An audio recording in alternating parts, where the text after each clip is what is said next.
Hey everyone, I hope you're well. This is the story about what if Naruto could manipulate shadows. Before we start, please subscribe to the channel and like the video as well. So without any further ado, let's start the what if. Naruto's house. Naruto walked in on the captured Kabuto, Perona at his side. Kabuto was tied to a chair in a room in the basement after having his wounds poorly treated, cliched, but it held him down easily enough. He was alive, and that was what mattered at the moment. Naruto arrived shortly after Perona defeated and detained the unfortunate medic, and after getting the information regarding the Hatake family's sword had sent the general zombie Gamara to retrieve the blade and kidnap the Anbu that was codenamed Yamato. The stealthy general would probably be back within an hour or two, but in the meantime he had to deal with the medic that was unfortunate enough to have been caught. Naruto strode over to the unconscious medic and backhanded him across the face, waking him up rather quickly. The white-haired medic spluttered out, "Where am I?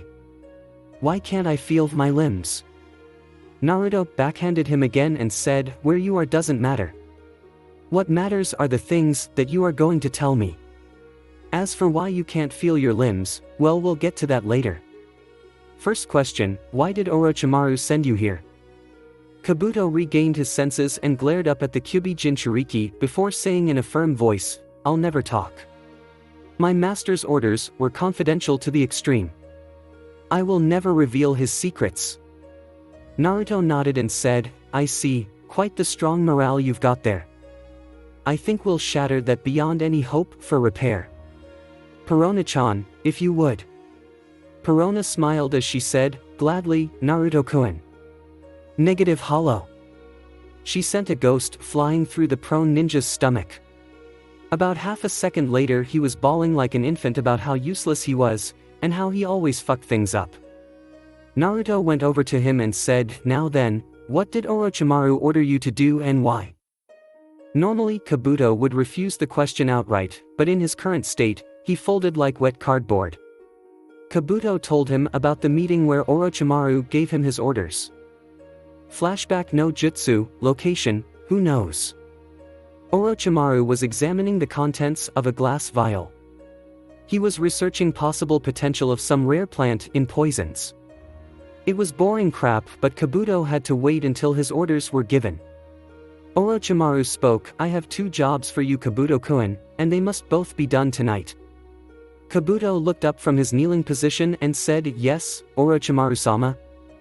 Orochimaru poured the mixture into another vial filled halfway with a green fluid. The mixture turned dark blue as Orochimaru continued, "The first job is to kill Uzumaki Naruto. He is powerful for a genin, far too powerful and may be a threat to the invasion. He must be taken care of beforehand." Kabuto nodded and said, "And the second task, Orochimaru-sama?" Orochimaru continued his chemistry work as he said, "The second job is to kidnap Uchiha Sasuke and bring him here. He is a boy of exceptional power and grace, and he has the Sharingan eyes. I must have him."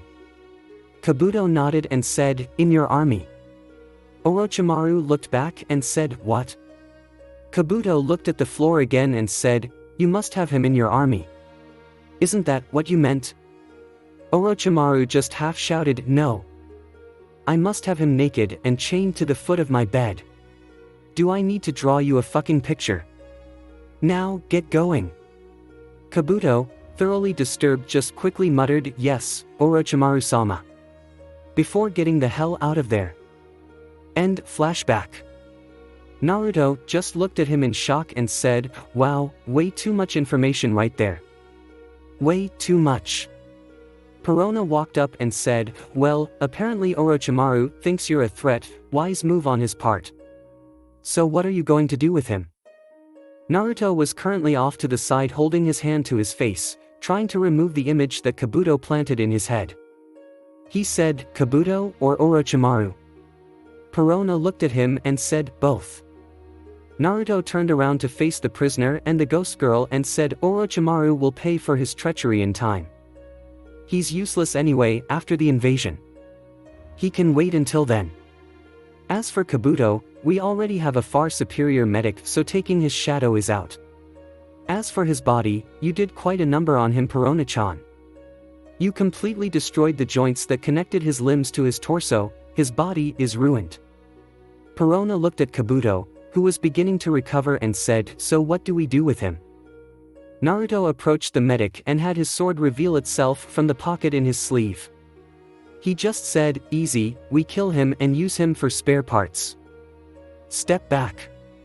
Then he brought the blade down on Kabuto's neck and red splattered the walls. With Jiraiya. Jiraiya was in trouble. One of the four said, Jiraiya of the Sannin, by order of our master, you must die. Then three of them, the armored one, the one with the twin blades, and the Naidame rushed at him while Ryuma stayed at a distance. Jiraiya jumped back as the four got close, hoping that they would collide, but they didn't. The knight landed first, striking with a powerful two-handed blow which Jiraiya avoided with a jump in the air. The strike hit the ground and shattered the earth in a similar way to one of Tsunade's punches. The other two jumped off of the upturned rocks and got some distance from him. Jiraiya wasn't safe yet. While he was in the air, the samurai zombie, Ryuma, drew his sword. He brought it back, pointing the tip at Jiraiya's head and struck forward as though impaling him. As he did so he muttered, O Abedo Kuu Doroa. Jiraiya, sensing danger, grabbed a nearby branch and hauled himself up, crouching on the length of wood. It was a wise move. Where the sword pointed, where Jiraiya's head was moments before, a circular hole 3 feet wide was blown straight through the tree, and there were similar holes in the 2 trees behind it. Before Jiraiya knew it, the swordsman was before him, striking with a powerful upward slash, saying, Prelude, O Furu. Jiraiya moved backwards, and the black sword only took off a lock of hair, but the branch above the 2 was cut and came crashing down upon the 2. The swordsman moved away with blinding speed, and Jiraiya did soon after. The 4 dead-looking people stood in a loose group before Jiraiya, and he panted once or twice before he said, You know, I don't know who you guys are or who this master of yours is, but you are going to regret attacking me. I think it's about time I got off the defensive. Then he did several hand seals before yelling, Katan, Dai Enden. Then he blew a massive stream of flames at the 4. The 4 didn't move, save the Naidame. He made several quick hand seals before yelling, Suitun, Suijin Hiki. Then blew water out of his mouth that formed a wall that blocked the flames. Then he took the 2 swords from his belt and tossed them in the air as he made more hand seals before shouting, Suitun, Swishuha. A large amount of water appeared from the air and rushed toward Jiraiya. As the current approached, the Naidame caught the twin swords and from them shot a ball of lightning into the water, making it more deadly. Jiraiya moved as fast as he could to get out of the way, landing on another branch to see the area he was in get scorched. He was distracted from his thinking of a counterattack when the green-haired zombie with the twin blades appeared next to him and performed several rapid cuts and slashes with the attached lengths of metal. Jiraiya weaved and dodged out of the way, only to catch a powerful kick in the stomach, sending him flying backward into the main trunk of the tree. Jiraiya coughed up a bit of blood, which he wiped away. These 4 were incredibly strong. Jiraiya felt his side tenderly as he rose. Damn it, at least 1 broken rib. At least there's no internal bleeding, yet. Who the hell are these guys? Then he turned to his most recent assailant only to jump off the branch as the armored zombie appeared next to him and cut downward with the Raijin sword, slicing through the branch. The 2 zombies escaped harm however, running up the tree to scout out their target from higher ground, ready to attack again. Jiraiya had a hard time keeping all 4 of them in his sights at the same time. Jiraiya had some doubt as to the fact, but in a one-on-one fight he could probably take those 2 down. The Naidame look-alike and the samurai were a different matter, but the 4 of them were relentless, attacking with a pack mentality, wearing him down while closing in for a fatal strike. He knew that he couldn't dodge their attacks forever and he didn't have any chance to use any ninjutsu. Jiraiya was cut short of his musings however as he noticed that the samurai vanished, as did the Naidame. His questions as to their location were soon answered as the Naidame appeared next to the knight and used a Suryuden no Jutsu. The knight used the Raijin to electrocute the dragon as it neared the Sannin, forcing him to dodge again or be fried. Jiraiya jumped to another tree and walked right into a trap. The samurai was there for him the second he landed, sword prepared for a powerful sideways strike. He shouted, "Gavat bond avant," as he landed the blow, slicing Jiraiya in half. The body turned to mud however, revealing it to be a Tsuchi Bunshin. Jiraiya watched from a nearby hiding place as the tree trunk behind the deceased clone parted and fell to the ground.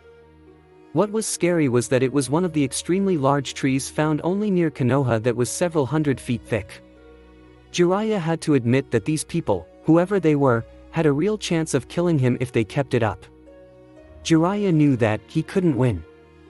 Not against all four of them at once. If he didn't get out of there, and quickly, he would die. Summoning wouldn't do him any good. If that swordsman could cut through one of the great trees of Konoha, he could cut through a frog easily enough. Gamabunta would have been missing limbs within the first minute if he was summoned. His current form was next to useless. His ninjutsu arsenal, while extensive, wouldn't be of much use if he didn't have the time necessary to form hand seals. He was lucky to have gotten off that Dai Enden earlier. His only real choices were to use the Sennin Mudo, and hope for the best, which wasn't much. Or come up with a viable escape plan. He didn't have any more time to think however, as the Nidaime found him, appeared next to him, and slashed at him with his electrified twin swords. Jiraiya was taken by surprise and his left arm got nicked. Now he had two rather deep slash wounds on his arm, and to make things worse, the arm was going numb and the other three knew where he was as well. Jiraiya faced the four, looking at each in turn. He knew that whoever controlled these four, whoever this master was, he would be a formidable opponent. If they were working with Orochimaru, Konoha was probably screwed when the invasion came. Hell, that was the reason Sarutobi called him there in the first place. I don't have time to use the Sennin Mudo. I don't have anything that would work as a distraction long enough to buy me the time I need. Without that, I won't have a chance of survival. The only chance is to get away. I'll retreat and hope that they don't want to be seen by Konoha itself. That's my only real chance at this point. Jiraiya knew that the forest ended about 1/10 of a mile away. If he could get there, he was probably safe since shinobi would be gathering after seeing that tree fall and sensing his chakra. He gathered his chakra into his legs and made a mad dash, never taking his eyes off of the four as he tired to escape. Then he noticed that one of the four wasn't there. The samurai was gone. He heard a voice filter through the trees. "So, you are trying to escape, are you? Yahohoho, you coward. Don't think that I will let you." Then the samurai appeared nearby, sword held in two hands for the first time. Jiraiya was right in the line of fire as he dashed forward. The Sannin tried desperately to get out of the way of whatever was coming. The samurai said, "Hanayuda, Sancho." Then he vanished and reappeared at the other side of the tree. He returned the sword to its sheath, and as the hilt clicked against the sheath the swordsman said, "Yahazujiri." The moment the undead samurai said the word, the tree was split. Not in two, not even in 10, cuts crisscrossed along the length of ancient wood, cutting it into dozens, hundreds, of small asymmetrical blocks of wood, each cleaved cleanly from the main mass. But that didn't matter to Jiraiya at the moment. He managed to get clear of the brunt of the attack, which was why he was still alive. He managed to land on another branch of a different tree and continued on, not far from his destination. He could hear the shouts and cries of shinobi as they prepared to investigate what was happening. He wasn't unharmed however. Several deep cuts littered his chest and stomach. He slowed due to his injuries. Jiraiya made a mad dash to attempt to escape and noticed that 3 of the 4 were leaving, heading the other way, away from the actual village. Jiraiya was right in his assumption. Whoever they were, they didn't want anyone seeing them for now. But he only saw the retreating backs of the knight, the Nidaime, and the one with the twin blades. He didn't see the samurai. That was until the samurai appeared next to him as he jumped from one branch to another and ran him through with his sword. It was a clean stab, under the ribs, but it missed his organs for the most part. It missed his spine, too, which was a godsend. His intestines were still ruptured though, and he was pretty sure his spleen took a hit. The dead man looked at Jiraiya with his empty sockets and said, "You see? I told you that you would not escape us, Yahohoho. Jiraiya looked up into the bandaged face of the samurai, at the dead brown skin that clung tightly to the bones, and said, "That's what you think." Before ramming him through the throat with a kunai. As the undead warrior was surprised by the sudden attack, Jiraiya made his escape. He knew that he couldn't pull out the sword, he didn't have time, he took the only choice he really had and hoped that the shinobi could get him to a hospital quickly. He just thanked the gods that the blade was in him sideways and that the blade was pointing the right way. A scouting team examined the nearby woods as they looked for what had caused 2 trees to fall. But what they found was a surprise. It was Jiraiya of the Sannin, and he was gravely wounded. He had several cuts on his person, but he had one major wound.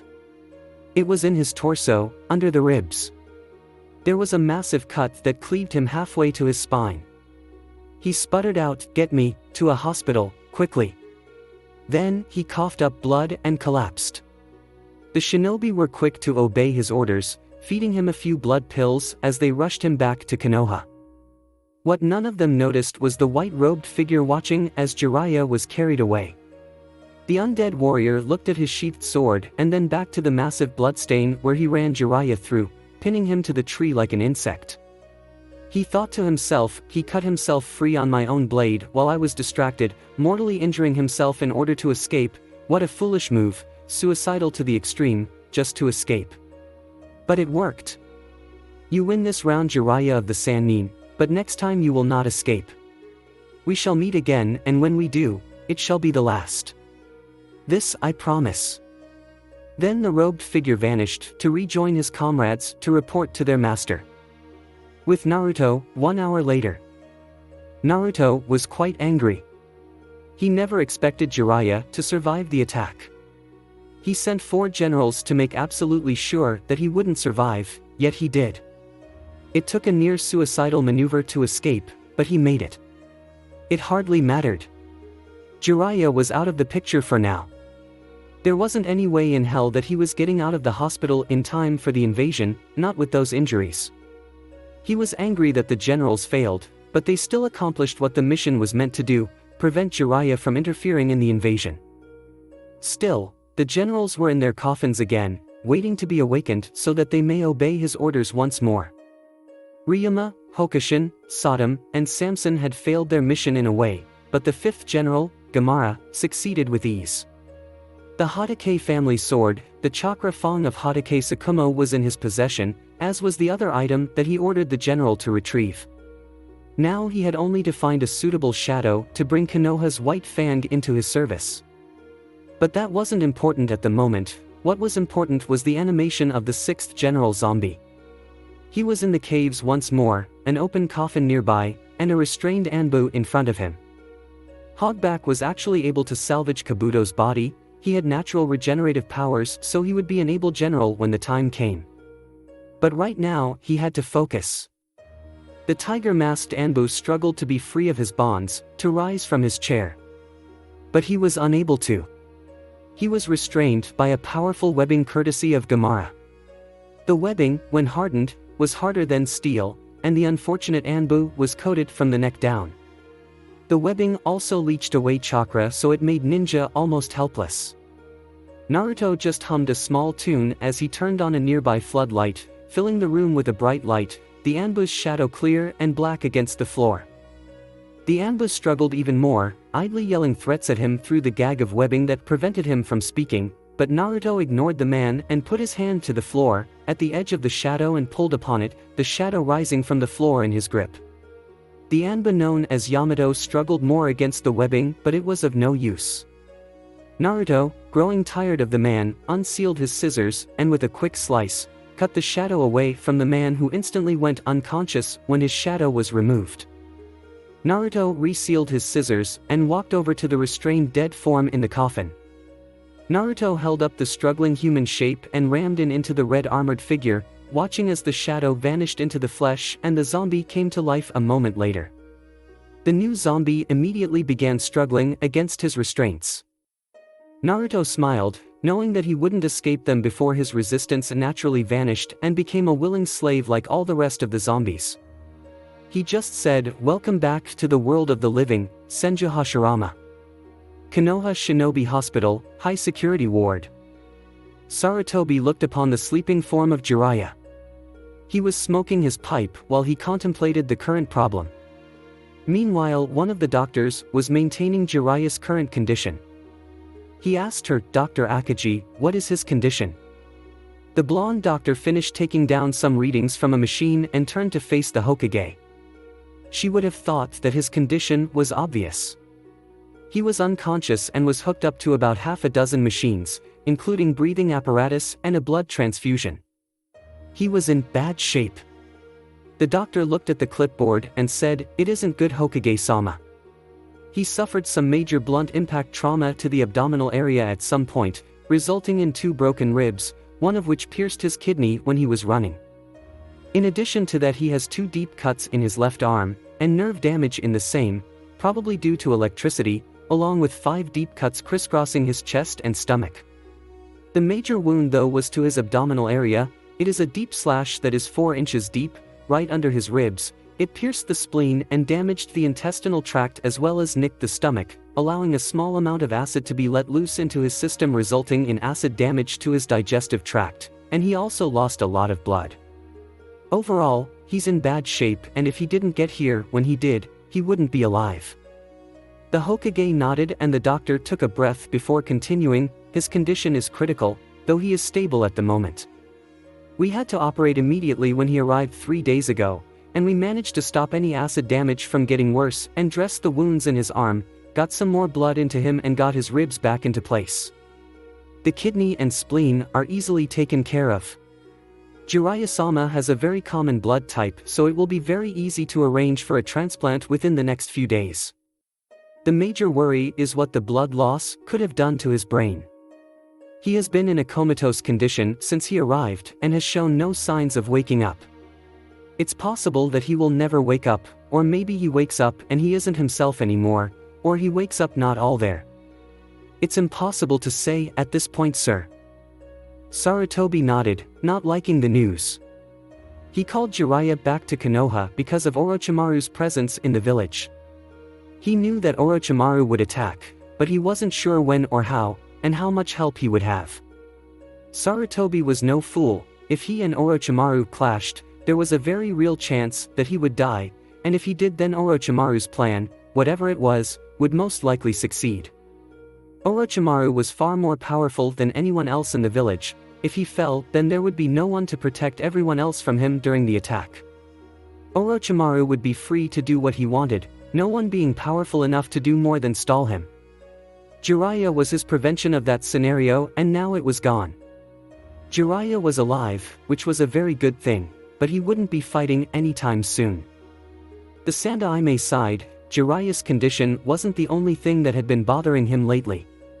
There was the mysterious disappearance of the Anbu captain Tenzu, who had just vanished without a trace on the same night that Jiraiya was attacked, and the Genin Yakushi Kabuto. They had tried to find them, or the bodies, but neither had turned up despite a massive search of the village and surrounding lands. They were forced to believe that they had been killed, by who no one knows. There was also the matter of the person or people that attacked Jiraiya. There weren't many left who could do that to a Sannin, and most of them weren't even in the country. He had considered that it was Orochimaru, but the wounds didn't fit his normal tactics.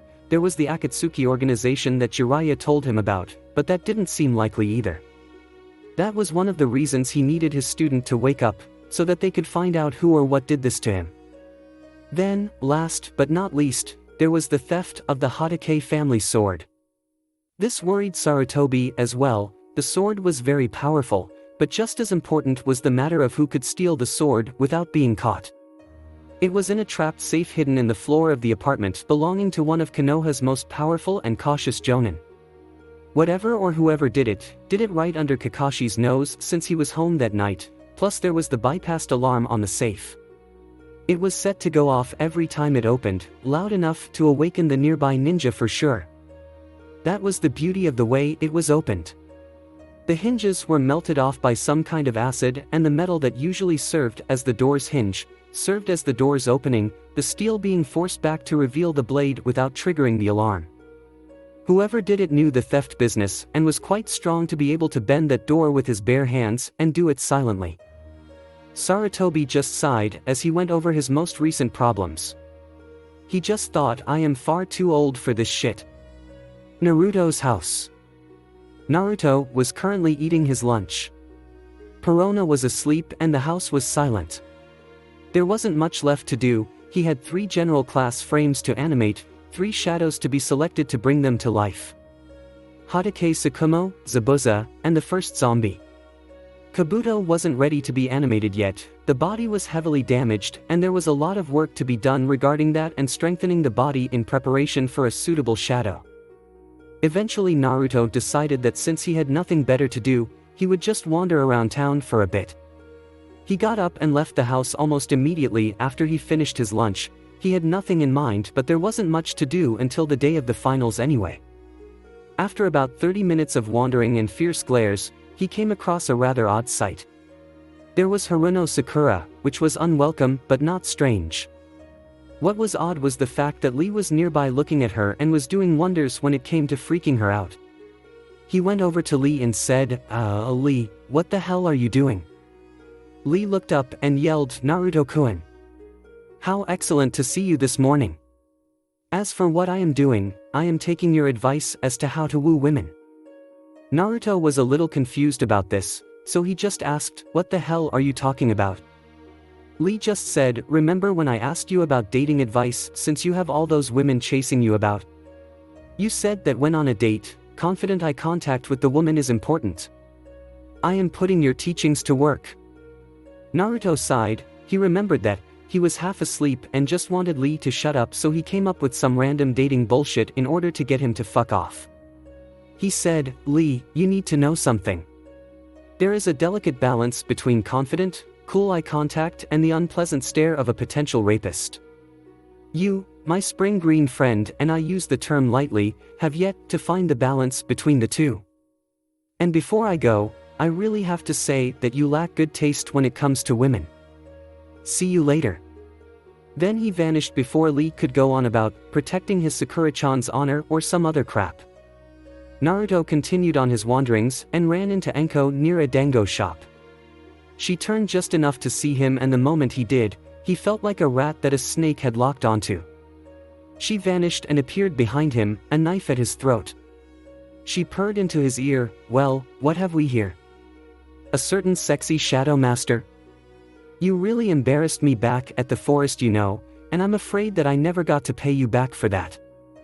Naruto smirked and he said, that's true, you didn't, so how do you plan to pay me back, I could think of a number of things that would be suitable, but I don't think that any of them could be done outdoors without embarrassing us both. Enko fought the blush that came on at his words, and she conquered it, somewhat. She smirked as she said, well then, why don't we just go back to my place? We could have so much fun when we're all nice and alone, don't you think? Naruto's smirk vanished, being replaced with a full-blown smile as he said, oh really? As much as I love the idea, Enko-chan, I don't think that you would be able to keep up with me. After all, I have such immense stamina that you would be outlasted by quite a large margin, no offense. But if you still want to try it. Enko had to fight off a blush again. Once again, she managed to avoid turning bright red and returned to being in control of the situation. As much as I would love to ravish you, Gaki, I still have things that I need to do today. Next time though, when I have some more time, I think that we could definitely have some fun together. At this point, a decent number of people were staring at them as they passed by, most of them mumbling things like demon brat or snake whore or other such lovable names. Neither of them let them bother them. They had put up with it for so long that neither of them really cared about it anymore. Enko smirked and was about to leave when Naruto suddenly vanished, reappearing behind her with his hand around her neck as he whispered into her ear. Oh, I definitely think that we could have some fun together, Enko-chan, but you're right, you have things to do, as do I, but perhaps we can find a nice, quiet spot some night, just the two of us. But until then, we shall have to part unsated. Such a shame, but this will have to do for now. Then he kissed her cheek and vanished once more, leaving a blushing Enko. She did her best to hide the blush from the nearby people, but plenty of people saw the bright red that adorned her cheeks. Damn it, why is it that he can do this to me? What is it about him that is so alluring and seductive? It's like he knows just what to say and just what to do to elicit a certain response, damn it. Though, I do love it when he can just take control. GAH, what the hell am I thinking? He's like 5 or 6 years younger than me, for God's sake. Consumed by her thoughts, the snake mistress went back home, daunting comments from those around her adding subtly to her daily burden of hatred.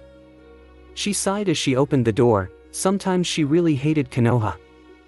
Naruto's house, 3 days later, 1 week after the preliminaries. Naruto dressed as he normally did, minus his hat. He didn't really do anything special for his date with Temari. The reason being that he didn't really have anything that he would consider special for such an occasion. He wasn't really one for dates anyway, but this was an exception. Temari was the daughter of the Kazekage, the leader of Sunagakure.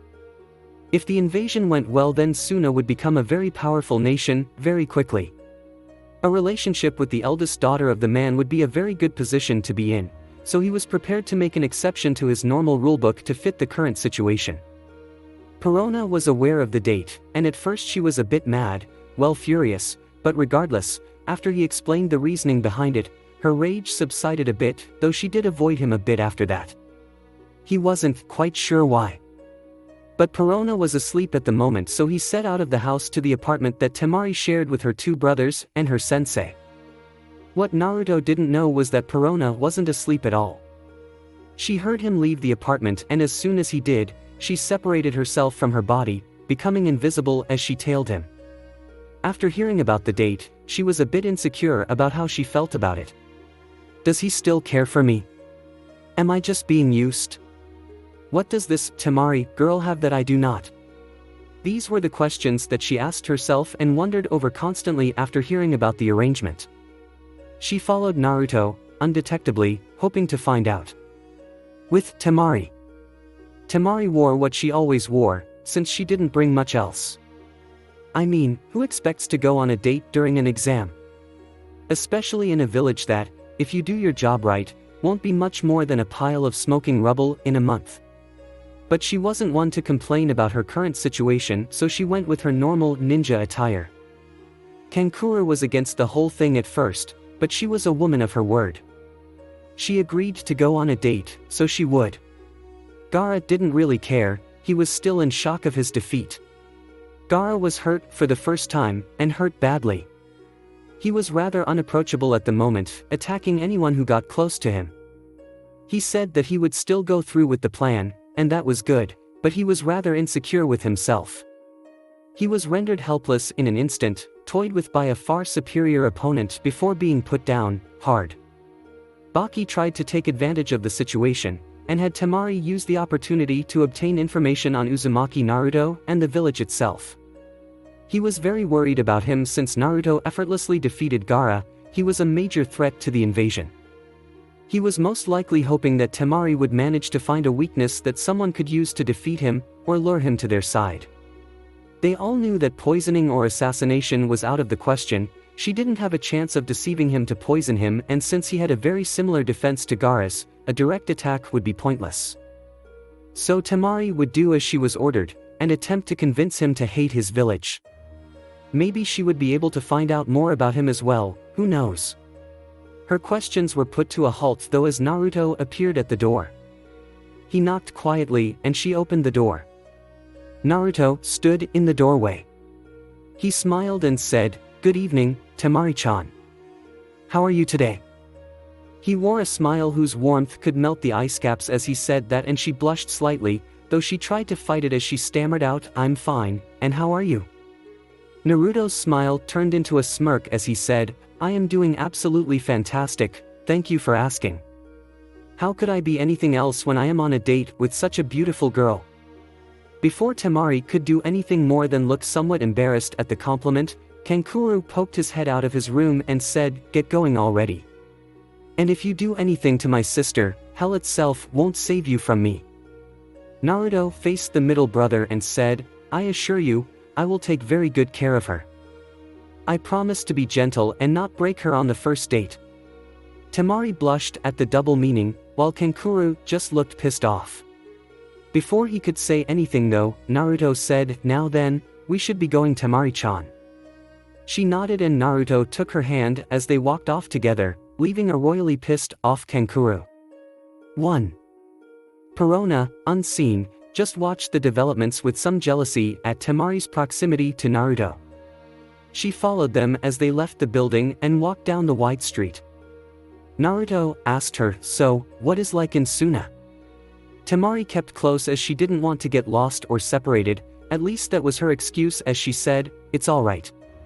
Mind you, people don't go out as much with all the heat. And water is a lot more expensive and people aren't quite as cheerful 24/7. But, it's really like any other hidden village, nice enough on the outside, but the home of an army of paid killers on the inside." Naruto nodded and said, "Fair enough." Temari looked around a bit before asking him, "So, where are we going anyway?" Naruto said, "One of the few places that won't throw me out. As you might have guessed, I am not exactly well liked around here. Or anywhere. Take a look around." She did as she was told, and saw a familiar sight. People were glaring at her and her company, though she only got this sort of reaction from people when she traveled with Gaara, but there were a lot more fearful looks in Suna. She was a bit puzzled by it all. She knew that Gaara was feared by most, including her, though she tried to make their relationship as normal as possible. But the reason Gaara was feared was because of Shikaku. What did Naruto do to make people hate him as much as Suna hates Gaara? She asked herself. Temari was cut off from her musings as Naruto led her into a small ramen shop. They were heartily greeted by the owner, a man probably in his mid-40s. "Ah, Naruto-kun, it's been a while. And you have a lady friend too. What's your name, miss?" She looked around a bit, not that there was much to see, before she answered, "Sabaku no Temari." "Nice to meet you, sir." The man replied in kind as Naruto sat down and said, "I will have one miso ramen, extra large please." Teuchi nodded as he looked at the other blonde and asked, "And what will you have, Miss Temari?" Temari looked at the menu quickly before saying, a medium shrimp ramen please." Teuchi nodded and turned his back on the two, yelling the orders into the back as he went back there himself. Temari turned to Naruto, but he cut her off saying, "I know what you're about to say. This isn't the sort of place you would bring a girl on your first date. Right?" A bit shocked, she hesitantly nodded. Naruto sighed before he said, "You're right, but I didn't have much choice. It was either this, or having to check our food and drink for poison and threatening the waiters in order to not get kicked out. This is the one place that won't chase me away the second I enter the establishment, so it was the best choice I had. I hope you can understand." Temari nodded before asking, "So why is that?" Naruto looked at her and asked, "Why is what?" Temari continued, "Why do people hate you enough to throw you out of public places? There's got to be a pretty good reason behind it all." Naruto shook his head saying, "No, there isn't a reason.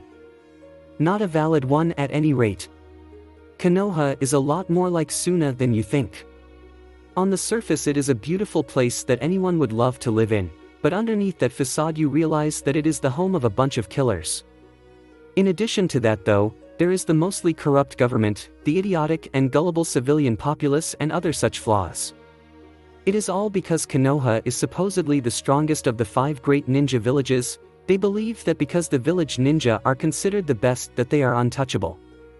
I swear, one day some other village is going to become more powerful and declare war on this place before destroying it soon afterward. Oh, sorry to bore you with the monologue, that just came spilling out of a sudden." He smiled sheepishly as he apologized, but she said that it was all right. She asked, "So why are you so despised? You said that there was no valid reason, but there still has to be some fake one that everyone passes off as true." Naruto smiled as he said, "Oh, you wouldn't believe me if I told you. Oh, the food's here." And indeed it was. Teuchi came back with 2 steaming bowls in hand. He set one in front of Naruto and said, "One miso ramen for the Hokage to be." Then he set one in front of Temari and said, "And one shrimp ramen for the lovely lady. Enjoy you too, and don't do anything intimate here in the store." He. Naruto frowned and muttered, "Old pervert." Then they both broke their chopsticks, before digging in. Naruto was a bit surprised when they finished at the same time. He didn't have that great a thing for ramen, but he was a fast eater by nature and she still managed to keep up with him. It was a rather odd phenomenon. Teuchi came back and, seeing that they were both finished, exclaimed, "Well, that was quick. Are you sure that neither of you don't want another bowl?" They both shook their heads and Naruto politely asked for the check, which he received and paid. Teuchi called, "Be sure to come back sometime," as they left. As they walked home, Naruto smirked and said, "Well, you really have a thing for ramen, don't you?" Temari blushed a bit and said, "It wasn't the ramen, it was the shrimp. Suna is in a desert, you know, seafood comes at a serious premium, so I don't get a chance to have it that often despite that it's a favorite of mine." Naruto nodded in understanding. As they walked home he asked, "So, what is it like being the daughter of a Kage?" Temari looked over in shock. Before she could ask he said, "How do I know?" "Well, I did a bit of research on other competitors who were entering the exams from other countries. It mentioned that your father is the Yandere Kazekage. I was simply wondering what it is like to be the equivalent of royalty." Temari looked down a bit and quietly said, "It's not all it's cracked up to be, trust me. Everyone is always so formal, it's maddening. Boys are too scared of what my father would say or do to ask me out, or try to be close to me. Everyone expects me to be better than everyone else. Everything is basically like I am some kind of machine. The most irritating thing is that I just know that I will be, eventually, married off to some other village politician or clan head in an arranged marriage. My father himself is a jerk and my mother is dead. The only people that are anything close to informal with me are Gaara and Kankuro, and you've seen what they're like. It makes me wonder about leaving sometimes." Naruto nodded, understanding that it could be tough like that before Temari turned back to him and said, "Listen, don't tell anyone, okay? The last thing I need is everyone knowing who my father is while I'm here."